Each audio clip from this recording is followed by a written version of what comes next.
Olá, seja bem-vindo, seja bem-vindo ao podcast 45 do Primeiro Tempo. Toda semana, um papo muito legal com pessoas inspiradoras que têm muito a nos ensinar, compartilhar suas histórias nessa jornada aqui do autoconhecimento. Bom, antes de anunciar aqui o meu convidado desta semana, um rápido recadinho, um convite, na verdade, para você assistir o documentário Pausa, o Intervalo do Mundo, um olhar sobre esses tempos pandêmicos. Trouxe gente bem legal aqui para refletir comigo. Tem lá o velejador Ami Klink, tem a Monja Cohen, o surfista Carlos Burle, o músico Tony Bellotto, a filósofa Lúcia Helena Galvão, o físico Marcelo Gleiser, enfim, 20 grandes nomes de diversas áreas do conhecimento, refletindo, como eu disse, tudo isso que estamos atravessando em função da pandemia. Aliás, eu deixei o link do filme, do documentário, no meu Instagram, que é o patricksantos.oficial. Bom, vamos agora ao que interessa. Olha só, meu convidado de hoje tem certeza de uma coisa: só mudaremos como sociedade quando passarmos a ter um olhar mais humano sobre tudo que nos cerca. E um primeiro passo pode ser a educação. Aliás, alinhando aí histórias pessoais, a história pessoal dele, estudos, e, digamos assim, um DNA empreendedor, ele é uma referência na área de educação no país e está sempre olhando para o futuro, entendendo que a vida e o mundo estão sempre em transformação. Esse cara trabalha mesmo, pelo menos penso eu, pela expansão de uma nova consciência.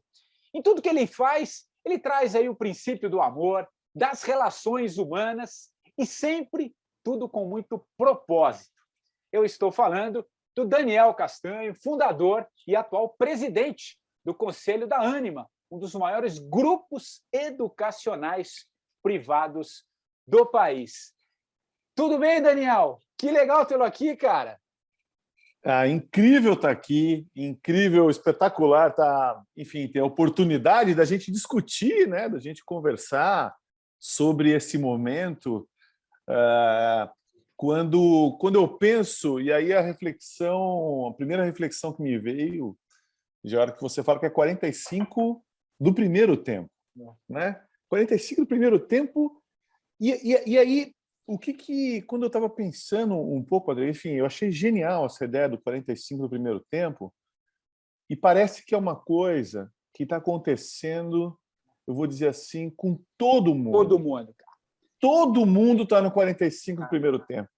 Eu falo, a minha filha de 15 anos está no 45 do primeiro tempo, mas ela vai ter várias, quem sabe seja o 45 no sentido do basquete, ali, vários tempos, né?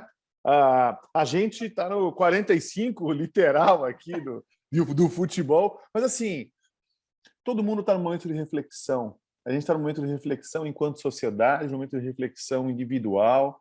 Então, eu adorei a ideia do 45 primeiro tempo. Prazer enorme estar aqui, porque eu acho que é esse o momento que eu estou, e eu acho que esse é o momento que todo mundo está. O momento da gente parar para refletir, para ir pro banheiro ali, né? Pro vestiário, entendeu, cara? Discutir, refletir, estar em contato com você mesmo, ao mesmo tempo olhar para os outros e falar, e agora? Qual que é a estratégia daqui para frente?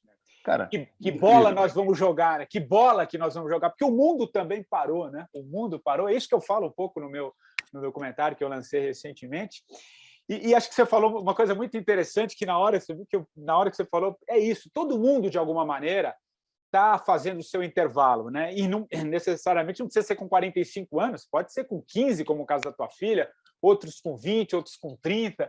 Então, eu vou começar te perguntando em que momento você fez o teu intervalo, enfim, que momento que você começou, cara, a ter esse... Eu sei que você trabalha com educação há muito tempo, e a gente vai falar muito sobre isso, você tem um papel lindíssimo, cara, nesse novo olhar sobre isso, a gente vai ter muito o que falar. Mas eu queria que você falasse um pouquinho, cara, que momento que deu aquele estalo assim, falou, cara, eu vou por aqui. Eu acho que as relações humanas, esse olhar mais humano, como é que começou esse seu despertar, cara, que é muito bonito. Quem conhece a tua história, eu sei que você tem quem pesquisar muito sobre você tem muitas entrevistas, você está tem falado muito já nessa época de pandemia, em função das fusões, enfim, de tudo que está acontecendo na tua área. Mas, enfim, fala um pouquinho, cara, em que momento foi o teu intervalo, os teus 45?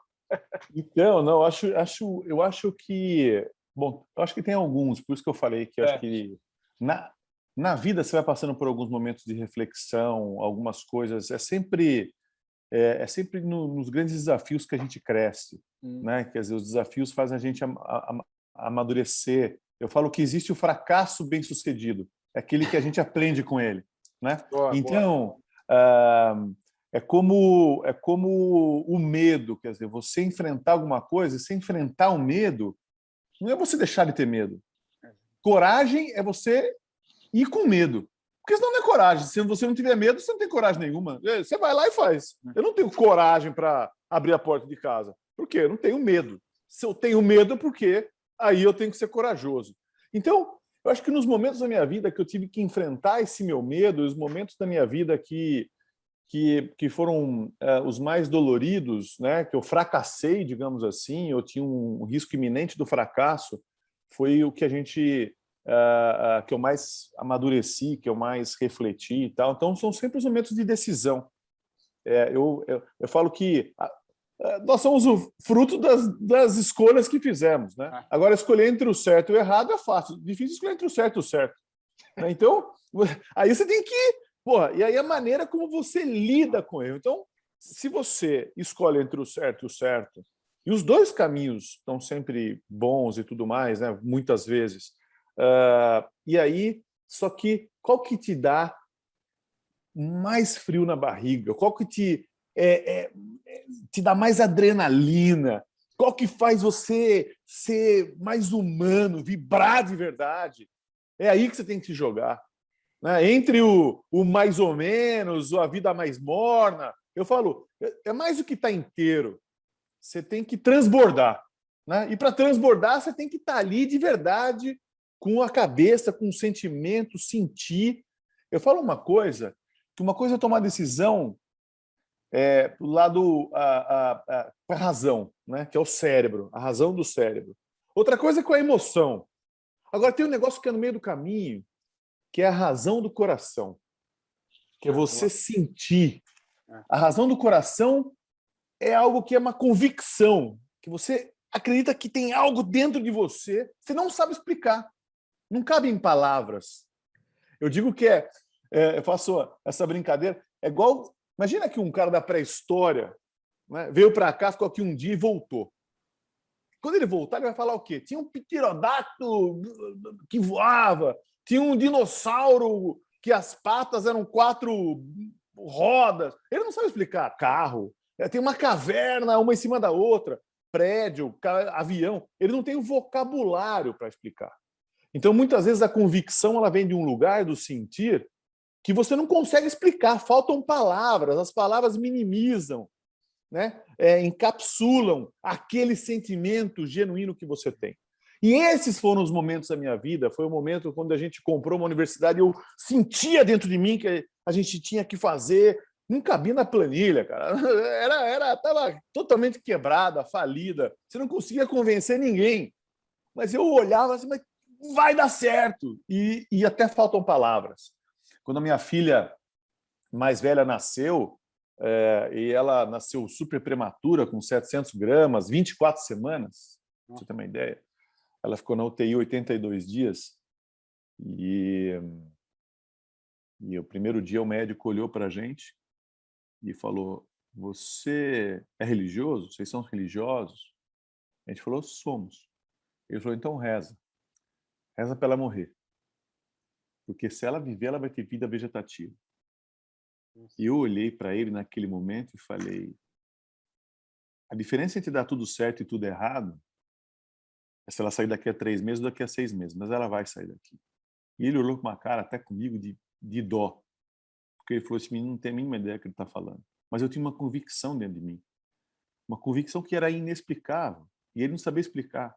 10 anos depois a gente voltou, hoje ela tem 16 anos, ele ajoelhou, abraçou ela, chorou e falava, pegava assim na bochecha dela e falava: eu não sei te explicar, minha filha.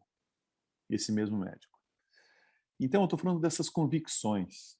A convicção é uma razão do coração. E aí tem esse momento que você para, e quem sabe ele tenha sido o momento mais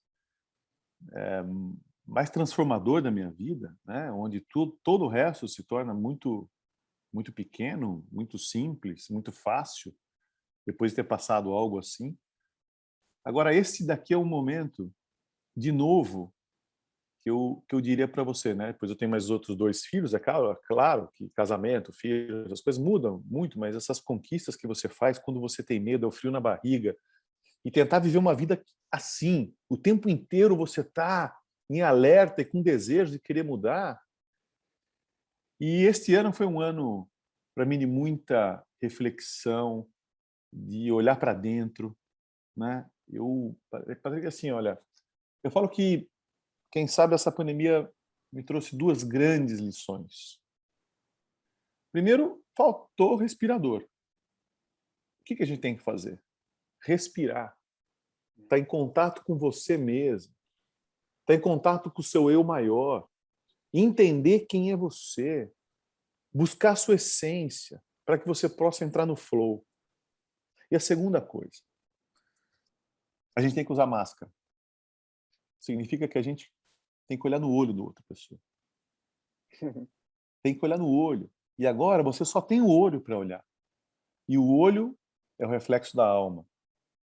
Então, para mim, a grande lição, e aí isso aí me remete a uma outra coisa, que é aquela que é mais do que uma palavra, né? Mas é que a filosofia, o Ubuntu, que Mandela sempre dizia que é a vida, o sentido da vida é se o outro está bem.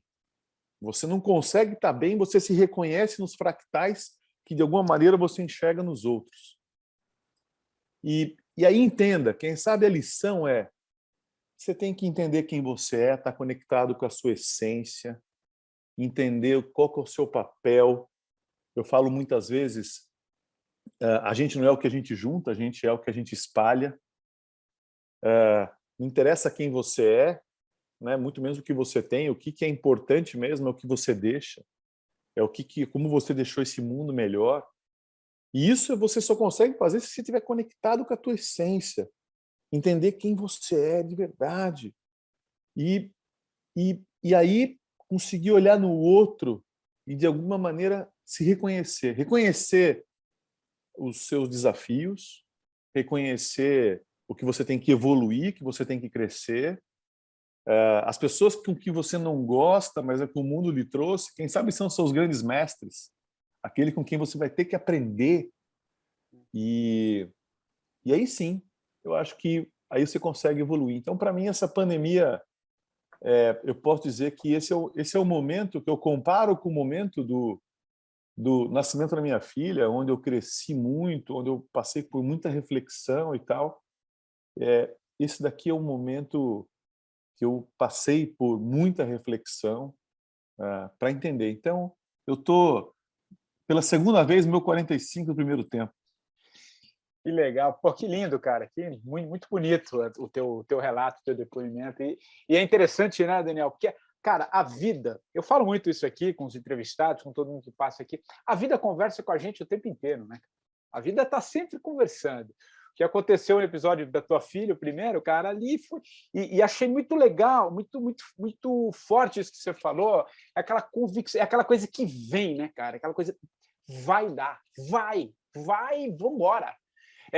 Aquela coisa, um estado de presença. É difícil de explicar, né? Mas é aquilo. É o homem das cavernas, né? Não cabe em palavras. Não cabe em palavras. Mas você tinha aquilo dentro de você, né, cara? Eu falo que existe uma sabedoria na ignorância. Eu não sabia que aquilo lá era impossível, eu não sabia que estatisticamente não dava certo. Eu não sabia que a chance dela era 0, alguma coisa por cento. Não me interessa isso. Então, muitas vezes, a gente sente alguma coisa, mas depois a gente vai dar um Google. Depois a gente vai entender. Esquece. Você conecte-se com você mesmo e tente escutar. Sabe quando tem muito barulho, muito barulho? Quando tem muito barulho, o que você faz? Cara, tenta ficar em silêncio. O ficar em silêncio é tentar acabar com o barulho, acabar enfim, ter a liberdade para que você possa fazer as escolhas estando em flow, né? Estando sem atrito. E é isso, quer dizer, você buscar estar conectado com você mesmo. E eu falei em liberdade. Eu acho que liberdade é quem sabe, o atributo, a característica mais buscada pelo ser humano na sua essência. E eu sou apaixonado por educação porque eu acho que é através da educação que a gente consegue ter liberdade para ser o nosso, para maximizar o nosso potencial, para ser quem a gente deveria ser, né? O professor, o coach, não é aquele que te ajuda a ser quem você é, não. Ele te ajuda a ser aquele que você deveria ser, né? Qual que é o papel do professor? Eu fui lá e você já é bom, eu te ajudei. Não, não. Vou aqui te lapidar, te ajudar a lapidar. Esse é o papel, efetivamente, do professor e da educação. Então, eu falo que a liberdade ela é esse atributo que a gente mais busca. E aí, você tem que ter liberdade financeira. Para quê? Para poder fazer as suas escolhas. Liberdade intelectual para poder ter as suas opiniões. Né? Liberdade de conhecimento, liberdade de ir e vir. Então, a liberdade é um atributo, quem sabe, essencial do ser humano. Agora, para você ter liberdade de verdade, você tem que tomar suas decisões livre do seu ego. Porque, senão, você tem a liberdade, mas você ainda é refém desse seu ego, que é o lado mais pequeno. O ego é o oposto da sua essência, do seu eu estar conectado. Então, você não vai ter o carro pelo prazer que você tem de dirigir. Vai ter um carro para mostrar para os outros. Você não vai querer aprender aquilo pelo desejo, pelo tesão, por querer saber mais e aprender aquilo. Não. Você vai para ir bem na prova, para mostrar para os outros o diploma que você tem, para falar que você é doutor, PhD, alguma coisa assim. Aí não vale de nada. Não vale de nada. Então, olha que coisa incrível. O que a gente busca é liberdade. E para que a gente tenha essa liberdade, a gente tem que diminuir o barulho que existe dentro de nós mesmos, que é esse ego. E aí a gente consegue ser essencialmente alguém, enfim, né, que realmente vai poder ajudar e fazer diferença no mundo, deixar um legado e tudo mais. Eu acho que é nesse momento que eu estou querendo tirar esse barulho do meu ego e buscar e estar mais conectado com a minha essência para falar o porquê eu estou fazendo isso. E Daniel, você percebe isso, esse movimento também vindo com essa... Qual que é o teu olhar? Deixa eu reformular. Qual que é o teu olhar sobre esse momento que a gente está vivendo? Em que sentido que eu quero te ouvir? Bom, você lida com educação, você preside aí um grande grupo, você está implementando todo esse olhar, né, que é um trabalho, diria, disruptivo, porque a gente tem um modelo de educação, a gente já vai entrar nisso já já, né? E você está trazendo uma nova forma de olhar para as coisas. Mas o que eu quero te ouvir é o seguinte, cara. Você percebe essa mudança? Né? Você acha que esse mundo... Porque se a gente olhar só... o que eu quero dizer é o seguinte, se ligar uma televisão, é o caos. Cara, é morte, sim. Por mais que agora parece que está diminuindo a curva, tal, mas, cara, é o caos o tempo inteiro. Né? Eu sou jornalista, eu sei de onde... O que dá clique, né? O que dá audiência, o que não dá, isso é uma questão humana, a gente entraria numa outra área, mas, enfim. Então, a gente passa... É a única narrativa que tem e a gente fica naquela narrativa. Né? Quando eu disse ali no começo, esse despertar de uma nova consciência, é que você começar a olhar para um outro caminho. Você trouxe liberdade, tudo isso. Né? O que eu quero dizer para passar a bola para você? Você acha que está vindo esse movimento? Você sente isso, cara? Estou falando que você lida com jovem, né? Você lida com jovem diretamente. Como é que está? Traz uma mensagem, como que a gente olha para isso? Né?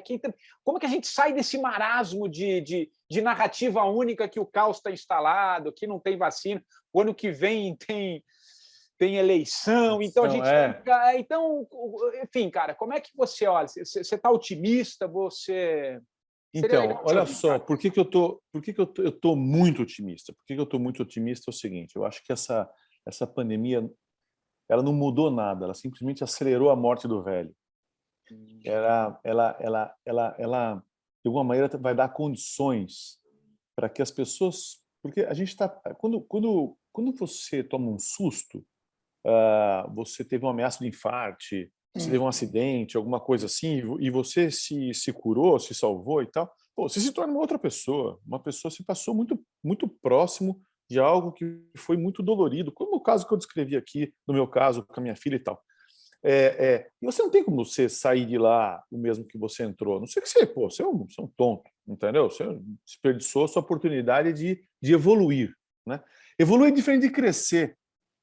Crescer, eu falo, crescer é na mesma linha, né? Crescer é como nossos pais, avós fizeram. Entra como analista de marketing e o cara, 40 anos depois, se aposenta como vice-presidente, diretor de marketing daquela mesma empresa. Trabalhei na empresa 40 anos. Tá? Isso é crescer, né? O evoluir é em espiral. Você vai para tudo quanto é lugar, você vai crescendo, você vai evoluindo, você se torna uma pessoa mais elaborada, mais sofisticada, enfim. E aí, esse momento é um momento de uma dor coletiva. Esse é um momento que, coletivamente, enquanto sociedade, a gente tem que evoluir. E em relação à educação, por isso que eu falo que é a morte do velho, vamos entender o que a gente tinha até agora. Até agora. E eu sou... É horrível falar isso em relação a estar feliz com a pandemia, muito pelo contrário, mas vamos tentar enxergar o copo meio cheio. Vamos tentar enxergar o que vai vir de legado aqui. O que vai ser de bom. O que a gente tem que extrair e a gente não pode mais voltar atrás.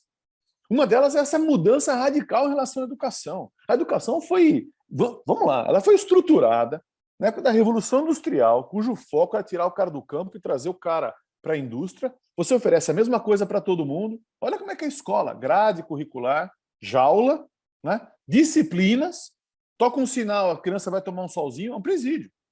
Entendeu? Quer dizer, então, você... E o que você tem que deixar? E pior, olha só que loucura, você estuda algo que não tem nenhum significado, de uma maneira passiva, sempre para um outro alguém. É para a prova, é para ter o diploma, e aí você vai trabalhar para quê? Para ganhar um salário. E é isso. Qual que é a diferença da maioria das pessoas que estão vivendo hoje e do Homem das Cavernas? Cara, o Homem das Cavernas saía todo dia, enfrentava um monte de obstáculos para trazer comida para casa. Quantas pessoas no mundo acordam, vivem, enfrentam um monte de obstáculos para conseguir dar de alimento para a família? E essa é a razão da pessoa de viver. Cara, tem que ser muito mais do que isso. Isso é existir. A diferença entre existir e viver é se você evolui, se você cresce, se você aprende, se você quer fazer alguma coisa para o mundo, que legado que você está deixando. Então, para mim é um momento do despertar, de todo mundo dar uma chacoalhada e falar, viu, o que você está fazendo da sua vida? Por isso que é 45 primeiro tempo. O mundo está no 45 primeiro tempo. Lindo isso. Então, tem um pensador uruguaio que ele fala, o mundo está grávido de um outro mundo. Isso é estar no 45 primeiro tempo. Né? Você está grávido de um outro momento. Então a gente está... E esse outro mundo é muito melhor. Então, a educação agora, você tem que aprender para você. E pior, hein? Muitas vezes você aprende por uma prova que cabe num gabarito. Se cabe num gabarito, ela pode ser substituída por um algoritmo. Se cabe no algoritmo, o robô vai fazer melhor que a gente. Então a escola está preparando você para que você entre em competição num futuro muito próximo com os robôs, porque pela primeira vez a gente está tendo uma automação cognitiva e não só uma automação mecânica. Então, o que nós temos que fazer? A tecnologia tem que ajudar, tem que devolver a humanidade para o ser humano. A escola tem que trabalhar com a criatividade, com a curiosidade, com o desejo de aprender, com despertar aquele desejo nas crianças, o trabalhar de uma maneira coletiva, o desenvolver a empatia, o olhar no outro. Veja só o que acontece com as redes sociais. As redes sociais só nos mostram aquilo que a gente deu um like. né? Porque o algoritmo é preparado para isso. Eu até sugiro, eu falo sempre, ó, dê um like, um monte de coisa totalmente doida para você dar um pau no algoritmo, para começar a te mostrar outras coisas. Pô. Entendeu? Então, qual que é o papel da escola? Ampliar essa sua relação, você tem uma relação natural, verdadeira, genuína, legítima com a diversidade, entendendo o outro, ter curiosidade de entender algo diferente do que você pensa, porque é só assim que a gente evolui. Você não evolui escutando na boca do outro exatamente algo que você pensa. Não, você evolui quando você reflete de maneira verdadeira sobre uma opinião totalmente diferente da sua. Porque daí você pensa sobre aquilo, você pode reforçar a sua, você pode mudar de opinião, você pode ter uma terceira. Então, quanto mais você conviver com pessoas totalmente diferentes de você, pessoas ecléticas, heterogêneas, mais você vai desenvolver a sua curiosidade, mais você vai desenvolver a sua criatividade, mais você vai ser uma pessoa do mundo, mais você vai ampliar a sua sinapse, se tornar uma pessoa mais inteligente, capaz de enxergar as entrelinhas, capaz de escutar o que não está explícito, capaz de ver o que não é, o que todo mundo enxerga.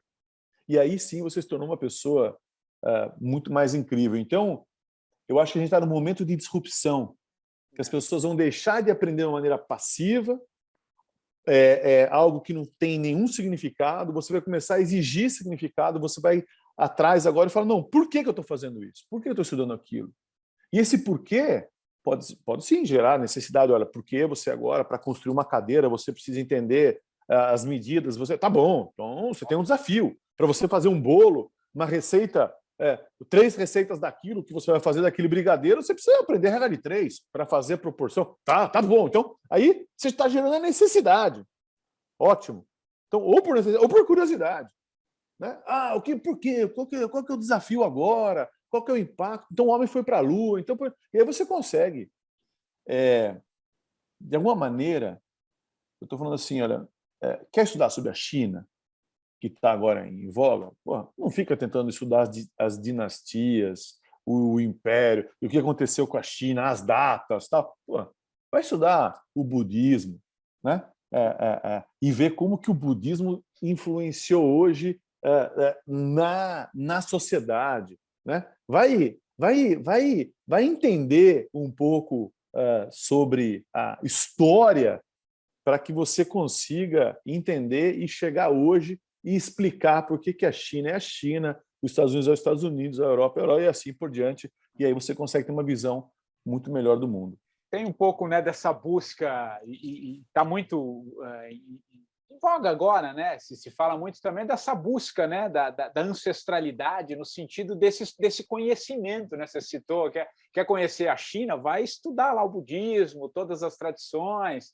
Eu acho que nunca se falou tanto, né, de trazer um pouco esse conceito. E é interessante que muita gente que tem passado aqui pelo 45, há pouco tempo eu trouxe o Ari Heinsford, ele é o tradutor do Ken Wilber aqui no Brasil, e ele fala, né, que o Ken Wilber diz, né, que nós estamos entrando agora na era da era integral, né? E estamos entrando agora numa era da espiritualidade. Na verdade, a gente está caminhando para uma espiritualidade. Aí, talvez alguém que está nos ouvindo aqui fale, mas espera aí, calma, tem um mundo... Eu até compreendo, mas as pessoas acham que é uma mudança assim, você sai de A e vai para B. Não, eu acho que é importante, eu queria te ouvir, é um processo, cara, né? Você já começa essa nova geração, e por isso que eu lhe perguntei, porque você trabalha com jovens, né, cara? Já tem, não estou dizendo que eles não enfrentam os seus problemas, os seus dramas, cada geração tem as suas dificuldades, nós tivemos em algum momento, enfim. Mas é uma geração que já começa a entrar num outro caminho. A coisa se descortinou para mim, Daniel, um pouco antes de sair lá da Jovem Pan, lá em 2018, eu tinha feito uma entrevista. Esse fato foi interessante, eu não sei se eu cheguei a falar aqui. Eu entrevistei o cara do Detran, o presidente do Detran, São Paulo, na época, que eu não me recordo o nome. Ele falou, e aí você entende as coisas, ele falou, cara, que a média de quem tirava carta de habilitação tinha subido para 26 anos. Pô, eu lembro quando eu tinha 18 anos, eu não via a hora de fazer 18 anos para tirar a carta. Semana seguinte. Não, na semana que antecedia, você já estava preparando toda a documentação para já no dia do aniversário você estar fazendo teste. Cara, a molecada não quer mais andar de carro. Não é que não quer, mas ela tem um Uber, cara. Vai ter outras formas, vai compartilhar. Esses dias eu estava vendo uma notícia que a gente tem que rever a forma de ver, saiu no UOL. Brasil pode perder 420 mil carros carros novos até 2022. Eu fui ler a matéria para entender, como assim perder? É porque, em função da crise dos semicondutores, né, as montadoras estão operando com um turno menor, não tem matéria-prima e tal, então o Brasil pode deixar de produzir, digamos assim. Só que a linguagem viciada da mídia também, porque esse modelo econômico que a gente vê é perder, porque a gente está acostumado com um modelo de PIB desse jeito. Só que você vai ver, aí tinha um dado interessante que tinha um aumento de 36% na busca de carros por assinatura. Quer dizer, as pessoas compartilhando. Então, o que eu quero dizer para te passar a bola? Tem um novo olhar, um monte de coisa, só que a gente tem os mais velhos, assim, não os mais velhos, sei lá, os nascidos antes aí de 85 para trás, digamos assim, a gente ainda tem algum escopo que a gente tem um pouco mais de dificuldade, né?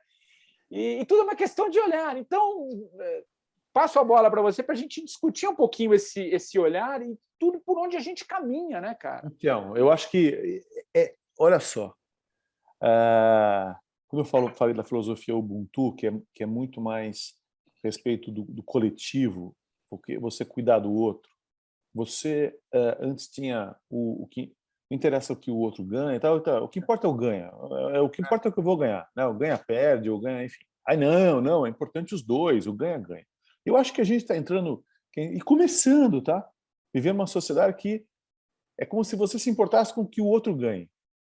Imagina que coisa linda. Todo mundo, não, eu quero que você ganhe mais. Você fala, não, Daniel, eu quero que você ganhe mais. Eu falo, então é uma sociedade maravilhosa em relação ao coletivo. Mas você falou do carro, deixa eu falar porque eu estou com muita esperança, né? E aí, tentando direcionar um pouco do que eu disse aqui, que a escola tem que ser o lugar que você não vai fazer prova, você não está lá para você fazer prova, você não está lá para... É algo muito maior que isso. Então, eu acho que a gente está ainda na época da digitalização do antigo.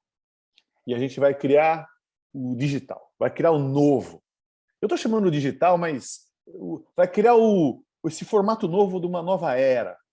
E essa nova era, ela tem como dois pilares o coding, que é a tecnologia, e o descoding. Eu chamo de descoding o desconectar. O descoding é o contato com a natureza, o contato com o seu eu maior, é a meditação. Então, são as duas coisas que vão pautar. Tecnologia e, do outro lado, você ser mais humano. A criatividade, a curiosidade, o ser humano. E como isso?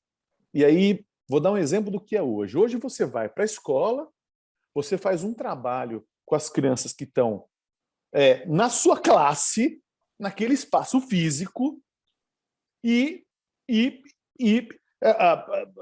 muito tocou o intervalo, papai, você faz aquilo para a prova, é sempre para um outro alguém, nunca para você. Você fica pouquíssimas horas, 20 minutos das 6 horas que você passa na escola, no recreio, e o resto ainda carteiras individuais. Pô, essa escola... Olha a transformação que eu estou falando. Aí eu pergunto, por que você vai fazer um trabalho? Vou começar por aí. Por que você vai fazer um trabalho e tem que ser com as crianças que estão naquele espaço físico, aquelas 20, 30? Todos os anos. E você vai entrou naquela escola que é incrível, esse aqui é meu amiguinho desde a primeira série. Porra! Aí eu pergunto, vamos explodir as paredes da escola. Por que não um menino que está fazendo agora um trabalho sobre o legado da pandemia, sobre a Segunda Guerra, sobre a influência o que é que seja, sobre a questão de biologia, sobre tudo que a gente está falando aqui, entendeu? Sobre o 45 do primeiro tempo. Fala o tema que você quiser. Ou mesmo sobre matemática, sobre história, sobre planície, planalto, montanha. Dane-se. Por que Se isso está na BNCC, que é a Base Nacional Curricular, todos os alunos, você espera que eles aprendam aquilo, então, enfim, isso aí é até um outro ponto, mas por que não um aluno de São Paulo com o aluno de Porto Alegre, com o aluno de Cuiabá, com o aluno de Salvador? O grupo agora serão essas crianças, que vão fazer um trabalho sobre o legado da pandemia. Você tem que explodir a parede da escola, você tem que transcender. E aí, sabe qual é a grande revolução? Aí eu vou falar, bom, então faz o seguinte, vai estudar sobre a Segunda Guerra? Um menino daqui com um menino de Israel, com alguém da Alemanha, com alguém da Inglaterra. Olha que coisa linda, que coisa incrível.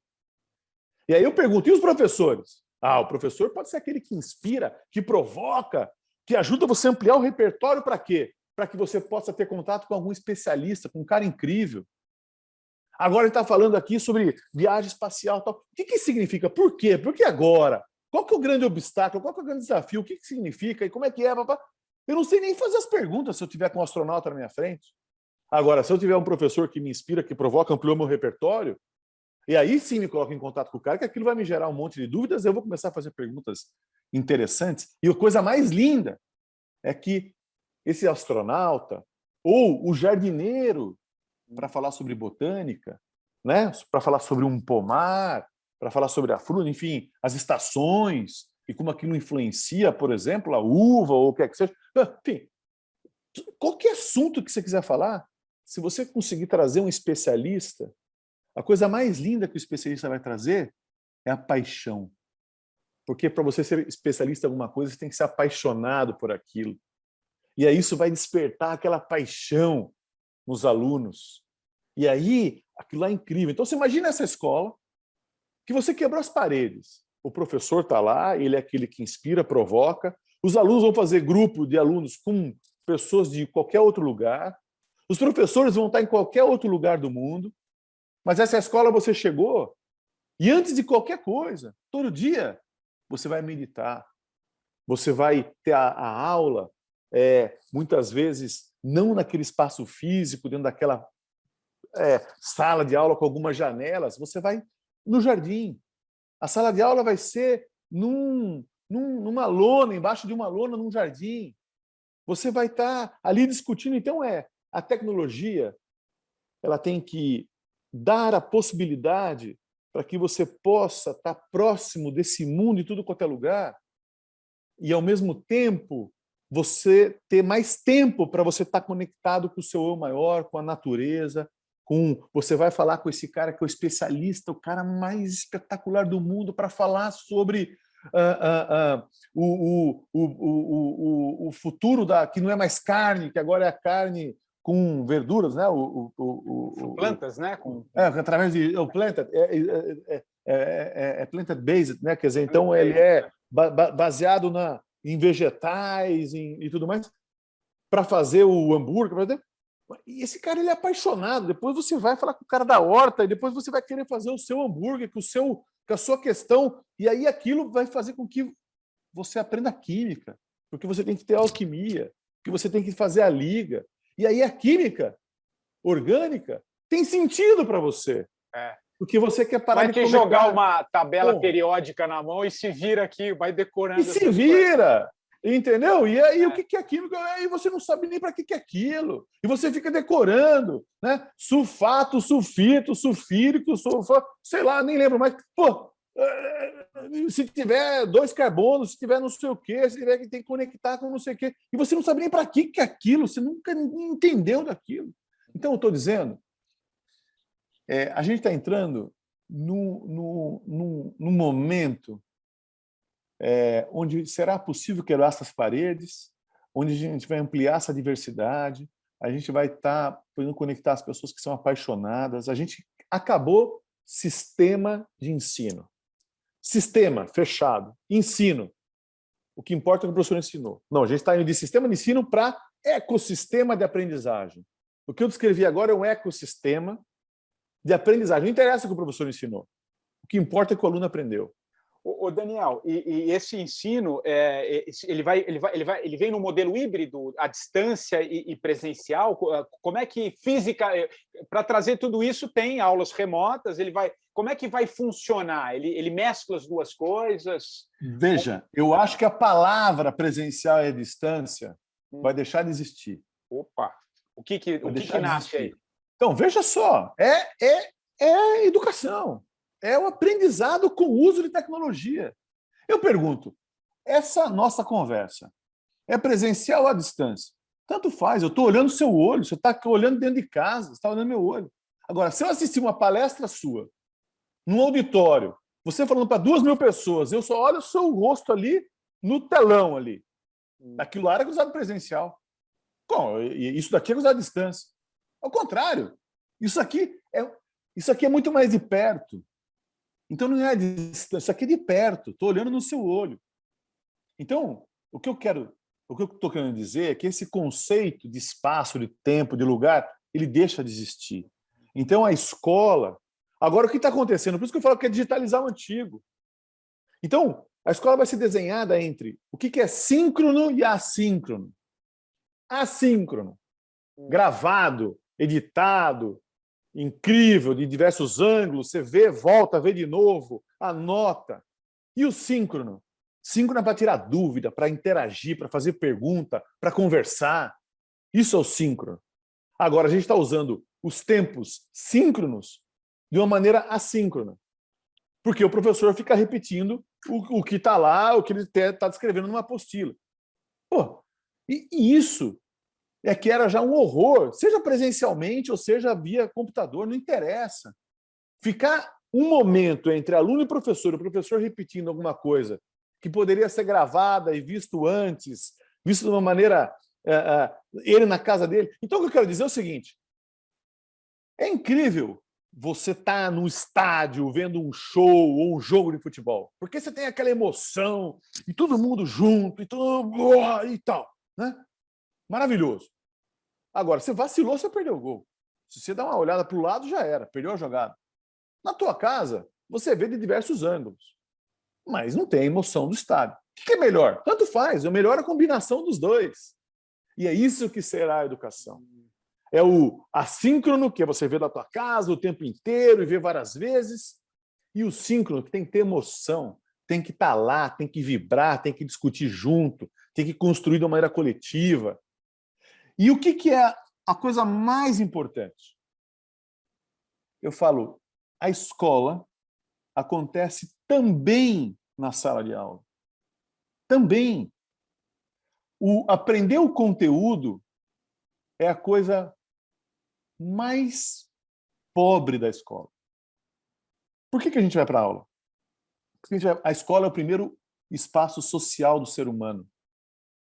Você vai para se relacionar, você vai para aprender a lidar com a frustração, você vai para a escola para você interagir com os outros, para você construir coletivo, para as pessoas divergirem de você, para você entender para você aprender a argumentar, para você construir relações, para você crescer, para você amadurecer.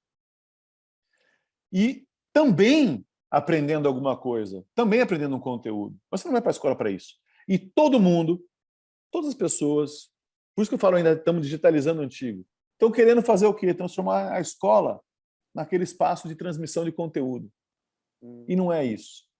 Então, esse negócio de a escola vai virar online, a escola não vai nada disso. A escola será híbrida, fluida, permeável.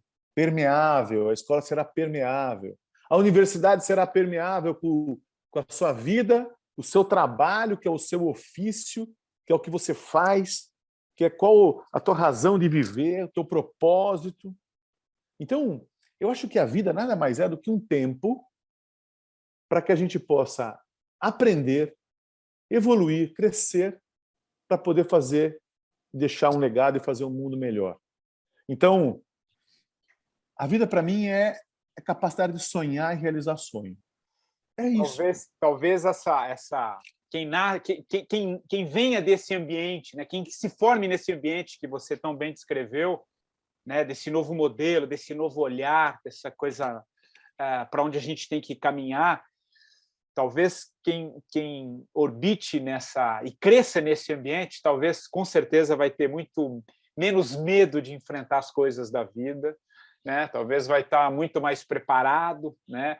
Muito diferente talvez da geração dos pais que ainda viam, né? E tem um pouco mais de dificuldade de lidar com isso, porque eu acho que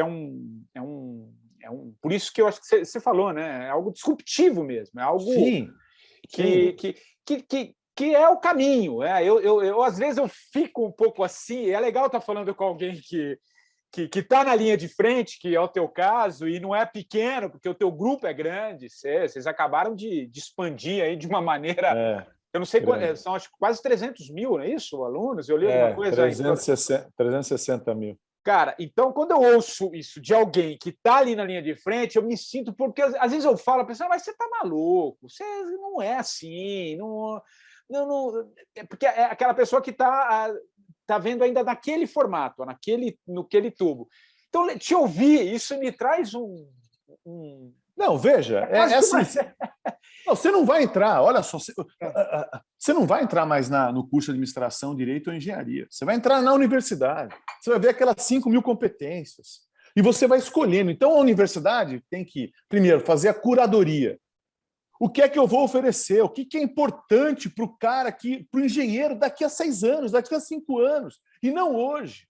Mas também não é para daqui a 20 anos. É agora. E aí, se de um lado eu tenho que ter uma gama para oferecer, e não pode ser disciplina, não é mais matemática, contabilidade, eu tenho que ter business plan, né? Análise de viabilidade financeira. É isso. Então, mudou.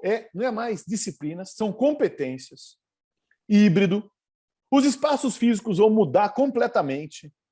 O espaço hoje é maker, é mão na massa, é projeto de discussão, é coisa coletiva, é ligado mais à natureza, como eu estava descrevendo, algo completamente diferente. O papel do professor também, tem um professor que inspira, e depois tem os grandes especialistas, que são essas pessoas que eu falei que vão entrar e são os apaixonados.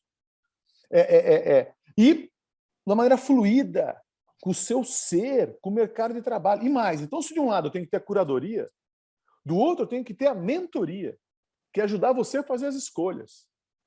Tem um termo que eu adoro, que é assim, chama Ikigai, que é razão de ser em japonês, que é a confluência entre o que você ama fazer, o que você faz bem, o que o mundo precisa e o que o mundo paga para. Imagina que o papel da universidade, se eu tivesse que definir, o que eu tenho que fazer? Fazer com que cada aluno descubra o seu Ikigai. Isso que é o meu papel. Fazer com que todo mundo tenha a capacidade de sonhar e ajudar a realizar seus sonhos. E esta é a razão de ser de uma universidade. Fazer com que, se eu vou fazer o Ikigai da universidade, que é o que eu faço bem, ajudar os caras a sonhar. Né? O que eu amo fazer? Nossa, o despertar, o ensinar, deixar as pessoas apaixonadas. O que o mundo precisa? Pessoas que descubram o seu Ikigai, que queiram entender qual que é o papel delas e querer deixar um legado. O que o mundo paga para? Paga para pessoas que realmente vão fazer algo transformador e vão ajudar a sociedade a ser melhor. É isso que a gente faz. Se eu for buscar o Ikigai da Ânima, o Ikigai de uma instituição de ensino.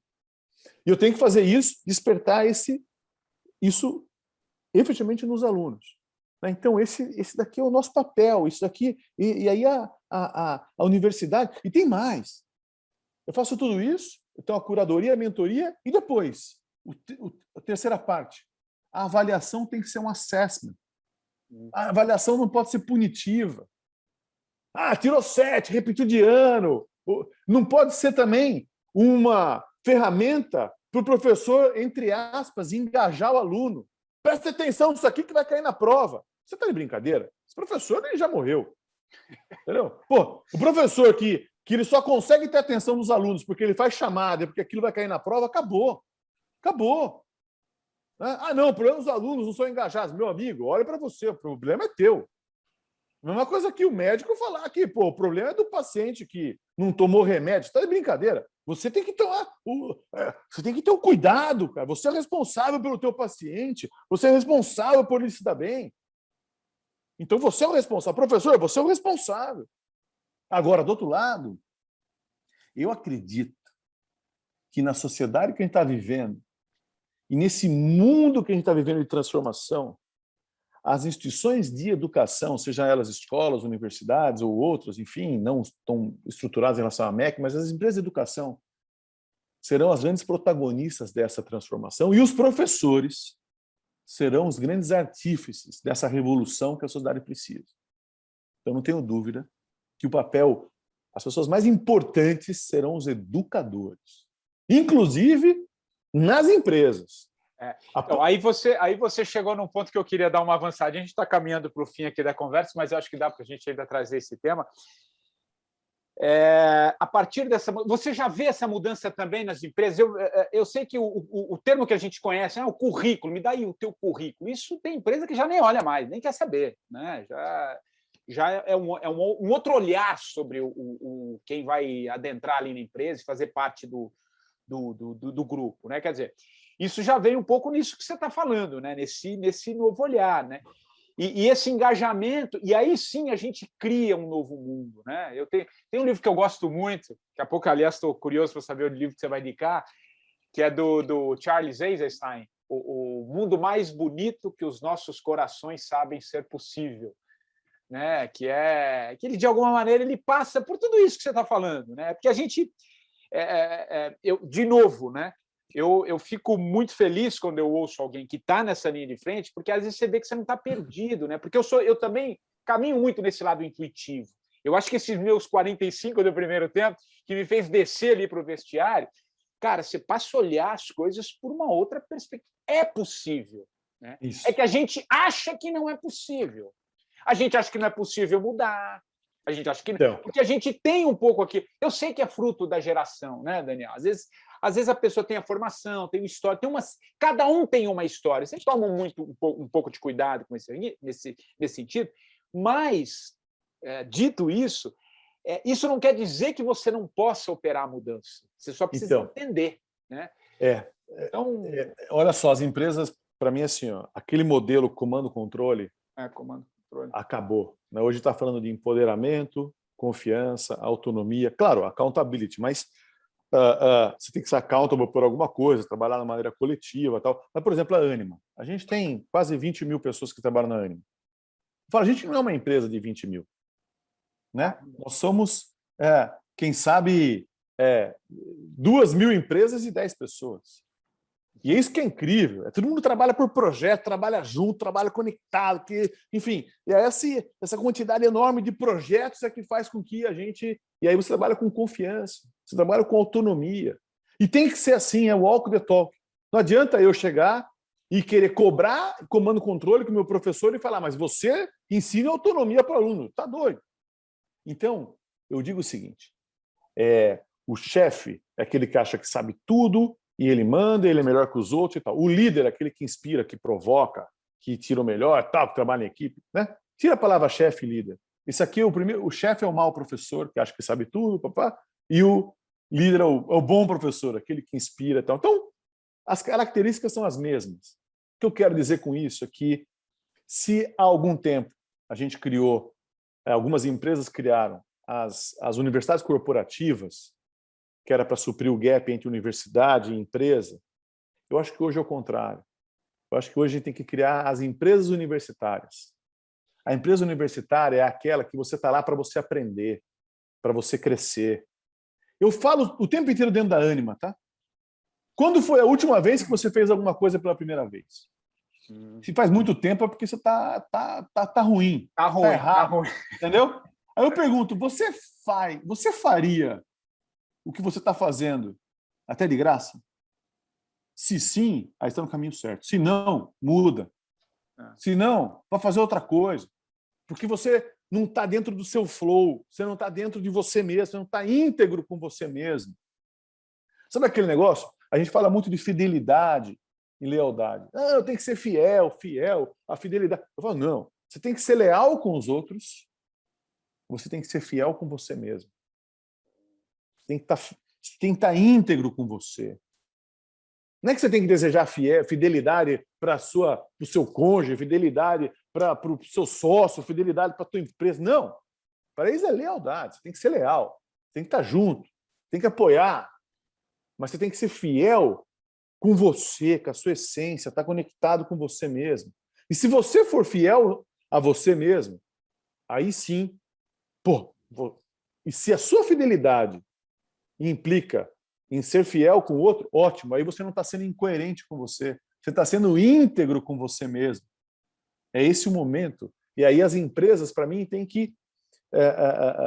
acabou o comando controle, é autonomia, confiança, empoderamento, e você tem que... E todo mundo tem que estar lá para aprender o desafio, para você crescer, se tornar uma pessoa melhor, enfim, ser fiel você mesmo é potência, né? Você tem potência, né? Quando potência. Você tem potência, é isso. Ô, Daniel, e o poder público, cara? Como é que você vê, assim, não quero entrar nada de política, estou falando do poder público mesmo, a educação ainda, né, nesse guarda-chuva do poder público, que sempre opera com uma mudança muito mais lenta. Como é que você vê e como é que você lida, por exemplo, com alguém fala assim, Daniel, você está viajando, cara, o negócio é muito disruptivo.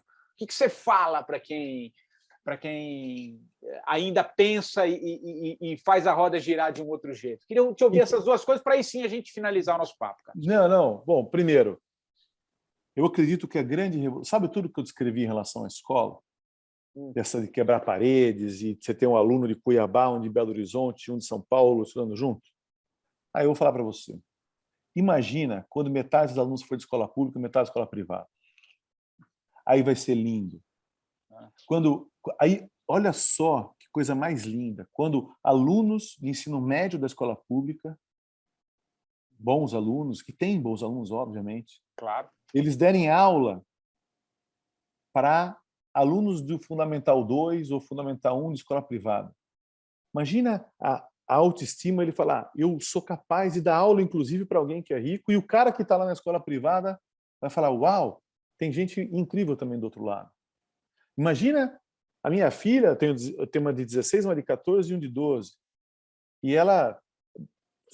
perguntar para ela qual que é o problema da pandemia foi porque ela não foi viajar, porque a internet estava ruim e tal, e se ela fizer, quais são os impactos da pandemia na sociedade? Claro, ela tem a visão muito mais profunda do que isso, mas eu estou dizendo de maneira geral, tirando ela como, que eu acho que quem sabe seja uma exceção, né? Mas o grande problema de quem está na escola particular era isso. Ele não foi viajar, a internet, e o problema tal. Da escola pública não tinha que comer, com medo de morrer, não tinha hospital. Qual que é o legado da pandemia, a hora que você coloca essas duas crianças juntas? Vai ser incrível.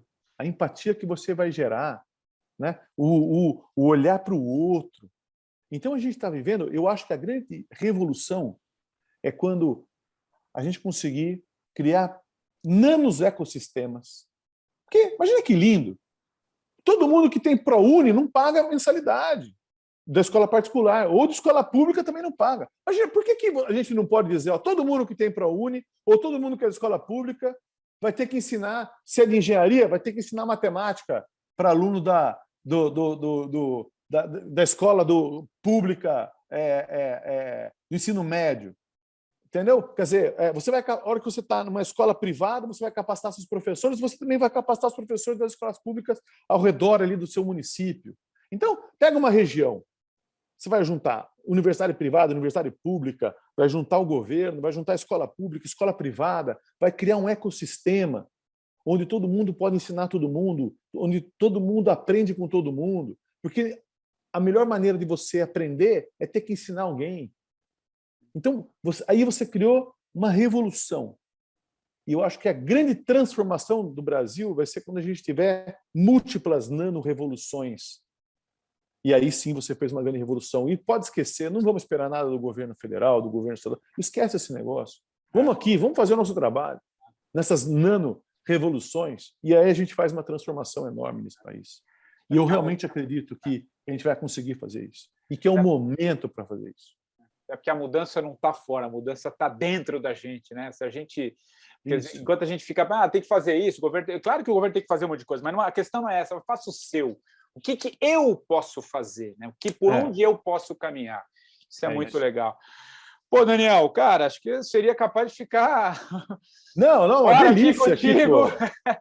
É muito legal e é muito interessante o teu propósito, cara, a tua missão, a forma como você fala, dá para ver que tem vida, né? Isso é muito legal. Acho que essa é a nova consciência, digamos assim. Eu acho que existe um outro mundo, como eu disse no livro que eu citei ali, existe um outro mundo em paralelo, e te ouvindo me faz acreditar mais nesse outro mundo, que é um outro mundo. Só que a gente está sempre. A gente acha que só tem aquele que você liga e fica assistindo aquilo ali. Não, cara, tem outras coisas acontecendo. E a Ânima, vocês, o grupo. Vocês, tem outros grupos também fazendo, enfim, existe um outro mundo possível, né? Não só aquele que a gente fica fechado com os mesmos modelos, com as mesmas narrativas, e falo aqui com o depoimento de quem trabalhou dentro de uma narrativa só, mas existem outros mundos, isso é muito legal. É o que eu falei ali do Galeano, né? O Eduardo Galeano, do Uruguai. Eduardo Galeano. Que ele falou, esse mundo está grávido de um outro mundo e esse outro mundo é muito mais bacana do que a gente está vivendo. Eu acho, você falou em algum momento, só não queria perder a respeito da espiritualidade, né? Que a gente está vivendo algo muito maior. E eu vou fazer só uma comparação, assim, a religião, ela para mim, ela ajuda você a sair do caos e voltar ao status quo, trazer ali ao mínimo e tudo mais.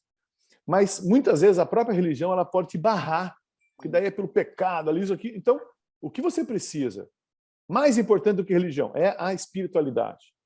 Então, a escola. Muitas vezes a escola ali formatada, apostila, tem que aprender isso, a BNCC. Pô, tá bom. É preferível que o cara aprenda aquilo do que aprender nada.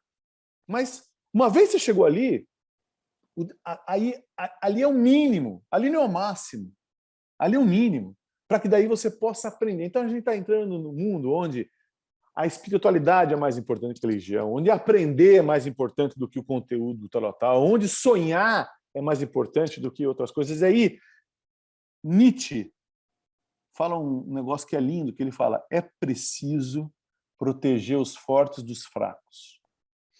Aí você fala, como assim, né? E aí eu complementaria Nietzsche, pegando o gancho dele. É preciso proteger os loucos dos sãos. É preciso proteger, né, os apaixonados dos indiferentes. É preciso proteger os inconformados dos conformados. E aí a gente consegue fazer uma revolução. E é isso. É preciso realmente proteger os fortes dos fracos, os apaixonados dos indiferentes, e aí a gente vai conseguir fazer uma transformação espetacular na sociedade. E acho que você você está nesse caminho porque você tem muita paixão no que faz, então isso é muito legal. Daniel, agora para a gente encerrar efetivamente, é uma marca aqui do 45, né, que o convidado da semana indique um livro, né, um livro legal, estou curioso para saber um livro que você vai dizer e por que você acha esse livro legal, e depois uma música, cara, para encerrar a nossa versão podcast.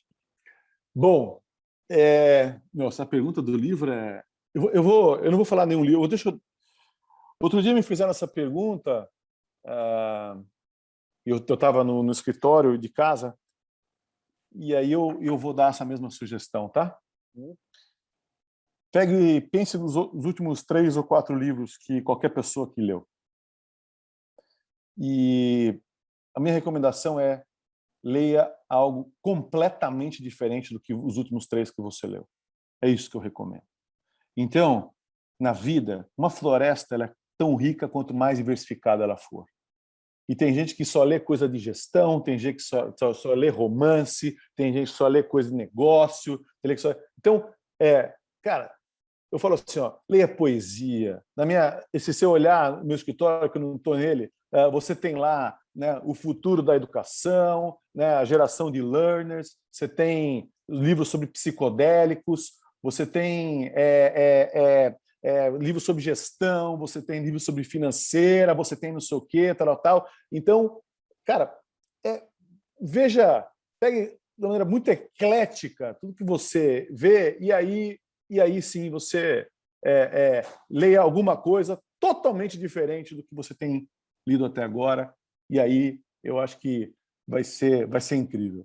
Que legal. Então, ó, quem está aqui, pega, se está acostumado com romance, vai ler sobre física, qualquer outra coisa. Isso é legal até porque desperta, né? Acho que isso tem um sentido muito grande, que te traz para a diversidade e estímulo também, né? Sinapse, tem uma série de coisas, muito legal. E uma música, Daniel, o que você escolheria aí, cara, para a gente encerrar a nossa versão podcast, cara? Cara, uma música. Olha, eu acho que uma que de alguma maneira tem muito a ver com 45 do primeiro tempo é a música maior do Danny Brown, sabe? Quer dizer, então, desculpa, música maior do Danny Black. Danny Black, é isso que eu ia falar, Danny Black. Oh, que legal. Que legal. E a música maior, eu acho que, enfim, ela mostra muito esse negócio da nossa evolução, da gente repensar, da gente ir para frente e tal. Então, a música maior do Danny Black é uma que eu sugiro aí, principalmente depois dessa conversa incrível que a gente teve, com essas perguntas aí que você me fez aqui, refletir muito do que eu falei. Eu acho que é muito bacana, porque muito mais difícil do que dar resposta é fazer pergunta, né? E as perguntas que você fez aí foram incríveis. O papo aqui, como você falou, a gente podia continuar aqui mais um tempão junto. Pô.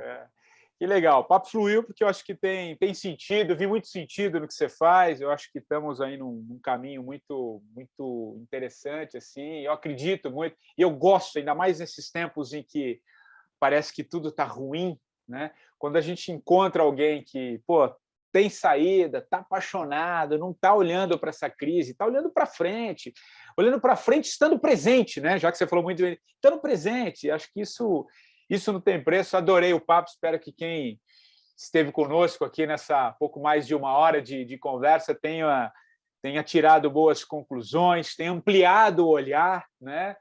Porque é uma conversa assim bem disruptiva, né? Em todos os sentidos, e leva para novos caminhos, e é isso que eu acredito. Então, queria muito te agradecer, Daniel, muito legal. Eu que agradeço. Parabéns, cara. O trabalho que você faz na Anima é um grupo gigantesco. A gente acabou falando pouco aqui na conversa, porque eu quis mais trazer o seu pensamento, mas você está à frente, cara. Tem muita gente que está contigo, então o seu papel é muito interessante. Quem quiser conhecer mais, dá uma googada lá, vai entender mais quem é o Daniel. Tá bom? Abraço, obrigado. Querido. Abraço. Beijo. E o 45 do primeiro tempo volta na próxima semana, sempre com um novo convidado. Um abraço e até lá.